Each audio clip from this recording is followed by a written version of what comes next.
Everything you believe about Christmas is a lie. December 25th is not Christ's birth date. Santa Claus was once a violent religious enforcer. The Christmas tree? It was a royal marketing campaign. And gift-giving? It's a relic of a wild pagan festival so debaucherous that slaves traded places with their masters and cities plunged into 7 days of absolute chaos. This is Christmas unmasked, a story of blood, politics, ancient gods, and corporate manipulation. Once you know the truth, you'll never see the holiday the same way again. Act 1. The Stolen Date. Let's begin with the most fundamental deception of all. December 25th, the birthday of Jesus Christ. Or is it? Here's the uncomfortable truth that biblical scholars have known for centuries. The Bible never mentions the date of Christ's birth. Not once. Not in Matthew, not in Luke, not anywhere in the Gospels. No shepherds watching their flocks by night included a calendar notation. No Star of Bethlehem came with a timestamp. The single most celebrated birthday in Western civilization has no actual birth certificate. So how did December 25th become Christmas? The answer takes us back to ancient Rome, to a festival so infamous, so gloriously unhinged, that early Christians faced an impossible choice: compete with it or co-opt it. Its name was Saturnalia. Picture the Roman Empire in December. The winter solstice approaches, darkness reigns, and for 7 glorious days, from December 17th to the 23rd, the entire social order collapses. This is Saturnalia, the festival honoring Saturn, god of agriculture and time. But this is no solemn religious observance. This is controlled chaos. This is revolution, with an expiration date. During Saturnalia, slaves don't just get a day off. They become masters. Real masters serve them food, wait on them, endure their mockery. The powerful bow to the powerless. Social hierarchies crumble. In the streets, Romans exchange gag gifts. Joke presents designed to embarrass and amuse. They feast until they can barely move. They drink until the wine flows like rivers. They gamble openly, breaking laws that normally carry severe penalties. Public intoxication isn't just accepted, it's expected. And the early Christian church, small, struggling, trying to convert a pagan empire, looked at this madness and made a calculated decision. They couldn't beat Saturnalia. The festival was too popular, too ingrained in Roman culture. So instead, they absorbed it. They hijacked it. Sometime in the 4th century, church leaders declared December 25th as Christ's official birthday. Not because of any historical evidence, not because of divine revelation, but because it was close enough to Saturnalia, close enough to the winter solstice. That pagans could transition smoothly from one celebration to another. Same parties, same gift giving, same festive atmosphere, just different branding. It was genius. And it was completely fabricated.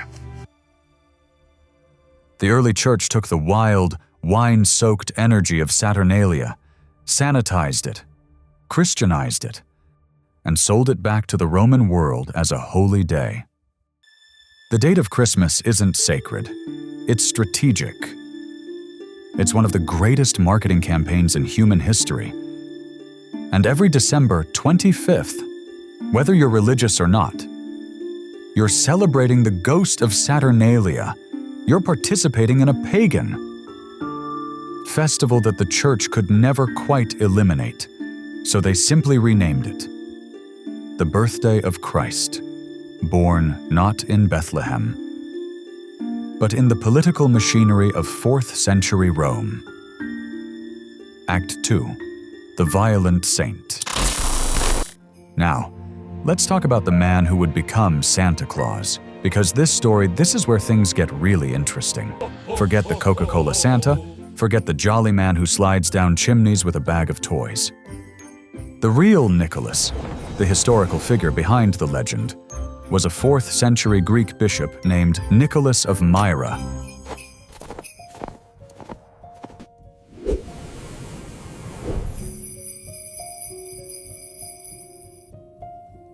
In what is now Turkey. And yes, he was known for his generosity. Yes, he secretly gave gifts to poor children. But there's another side to this saint. A side the Christmas industry doesn't want you to know. Nicholas was intense. In the year 325, the Council of Nicaea convened. This was one of the most important gatherings in Christian history, where bishops from across the Roman Empire debated the very nature of Christ. Was Jesus divine? Was he equal to God the Father?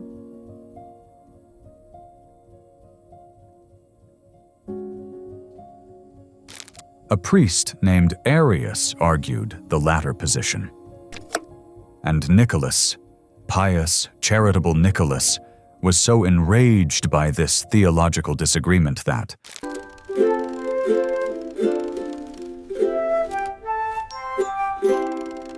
he walked across the council floor and slapped Arius across the face. Oh. Let that sink in. The man who inspired Santa Claus committed assault at a church council in front of hundreds of witnesses. He was so violent in his defense of orthodoxy that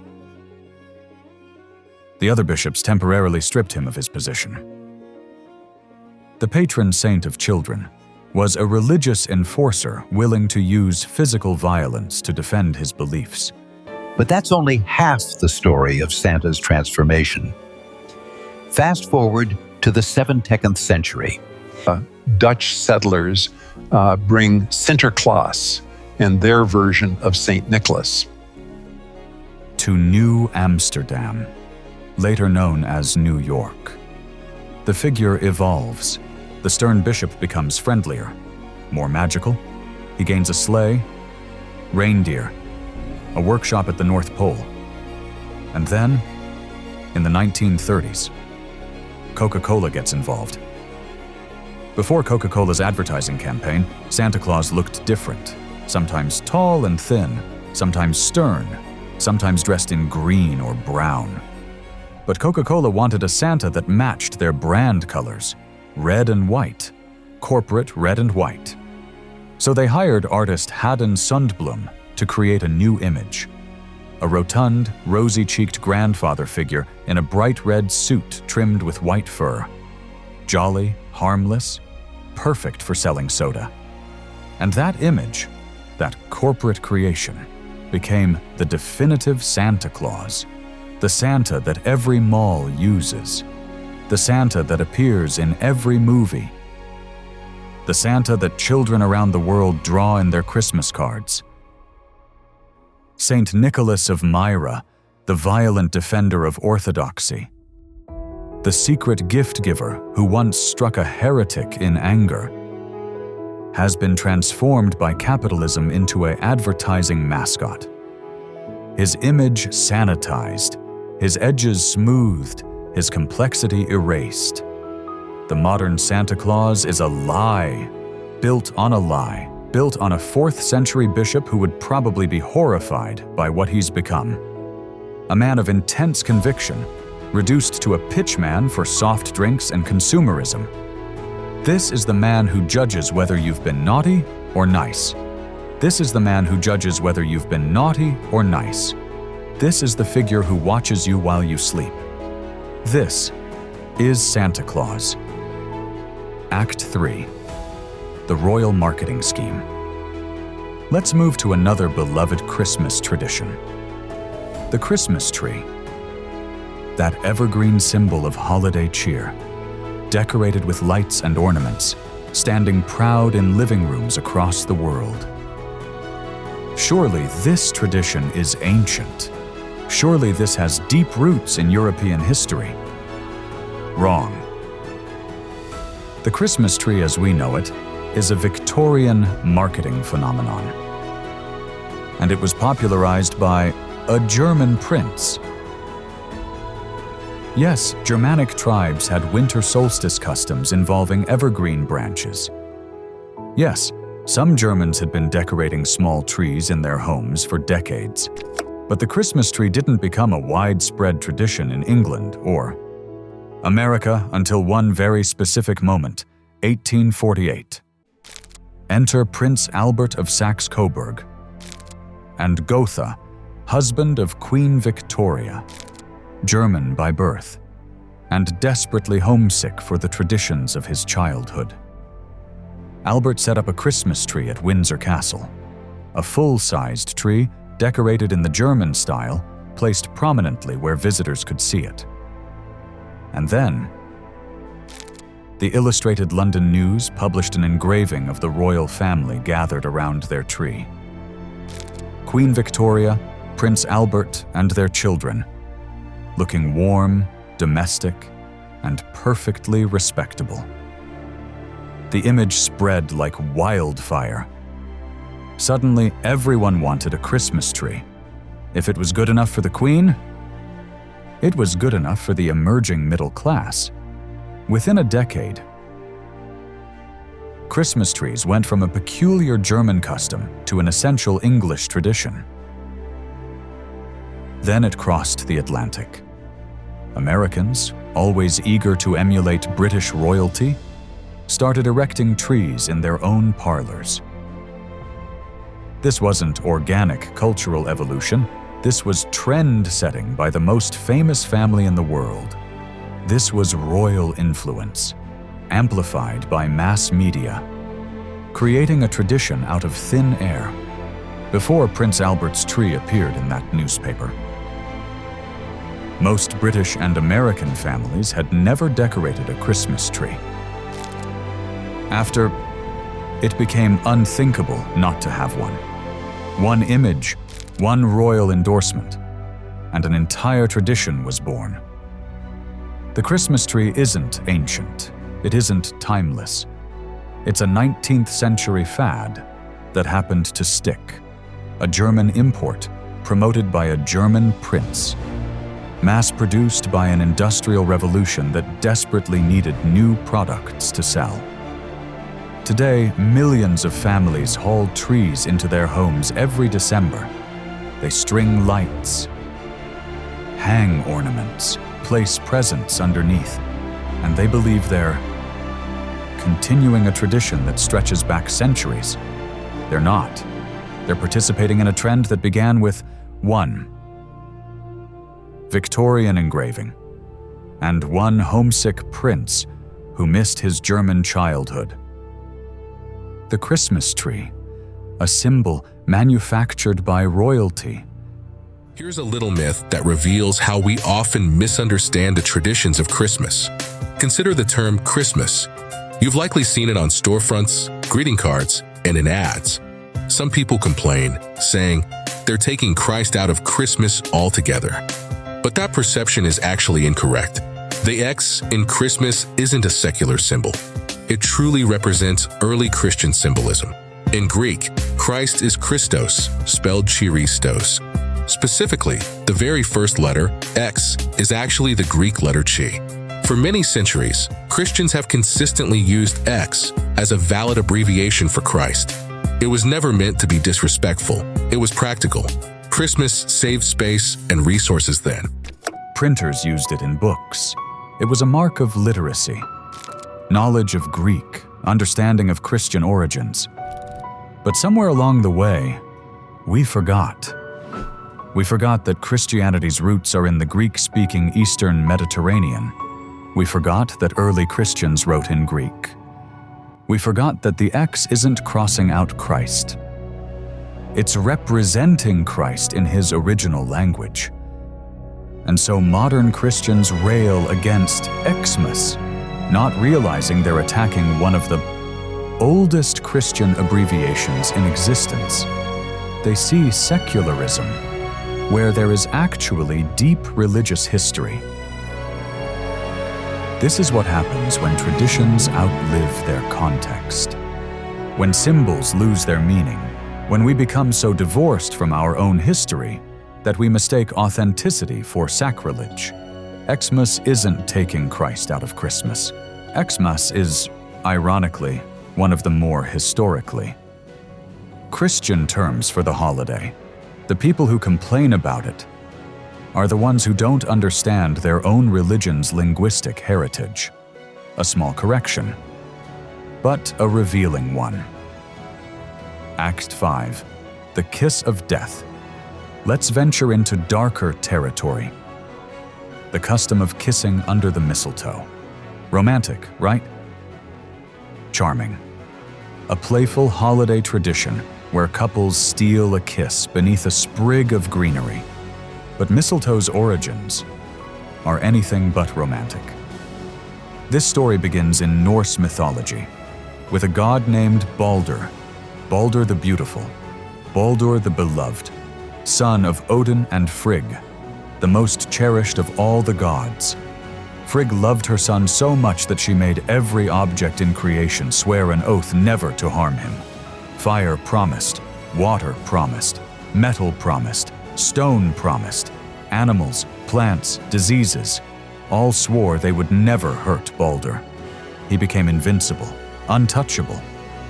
But Frigg made one mistake. She overlooked mistletoe. It seemed so insignificant, so harmless, a parasitic plant that grows on trees. Surely it posed no threat. Loki, the trickster god, discovered this oversight.